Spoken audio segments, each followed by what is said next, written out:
వాయిదా నుంచి తొలిసారి ఎన్నికల బరిలో నిలిచిన కాంగ్రెస్ పార్టీ అగ్రనాయకురాలు ప్రియాంక గాంధీ ఘన విజయాన్ని సాధించారు. ఈ సందర్భంగా ఆమె వాయనాడ్ నియోజకవర్గ ప్రజలకు ప్రత్యేకంగా ధన్యవాదాలు తెలియజేశారు. నాపై ఉంచిన నమ్మకానికి నేను కృతజ్ఞతతో పొంగిపోయాను. ఈ విషయం మీదే. వాయనాడుకు ప్రాతినిధ్యం వహించడానికి నన్ను ఎంచుకున్న మీ ఆశలు, కలలు అర్థం చేసుకుంటా. మీకోసం పోరాడుతా. పార్లమెంటులో మీ గొంతుకును వినిపించేందుకు ఎదురు చూస్తున్నా అని ప్రియాంక చెప్పుకొచ్చారు. ఆ లేఖలో యునైటెడ్ డెమోక్రటిక్ ఫ్రంట్ కార్యకర్తలకు ప్రత్యేకంగా ధన్యవాదాలు తెలిపారు. తన కోసం నిరంతరం శ్రమించినందుకు ఆమె ధన్యవాదాలు తెలిపారు.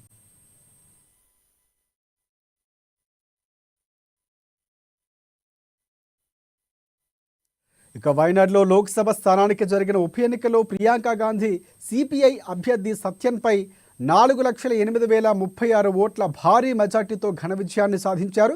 దీంతో వాయనాడ్ లోక్సభ స్థానంలో అత్యధిక ఓట్లతో గెలిచిన అభ్యర్థిగా ఆమె రికార్డు నెలకొల్పారు. గతంలో ఈ రికార్డులన్నీ ప్రియాంక గాంధీ సోదరుడు రాహుల్ గాంధీ పేరిట ఉంది. 3,64,000 ఓట్ల మెజార్టీతో రాహుల్ గతంలో విజయం సాధించారు. ఇప్పుడు ఈ ఉప ఎన్నికల్లో ప్రియాంక గాంధీ ఆ రికార్డును బద్దలు కొట్టి రికార్డు సృష్టించారు.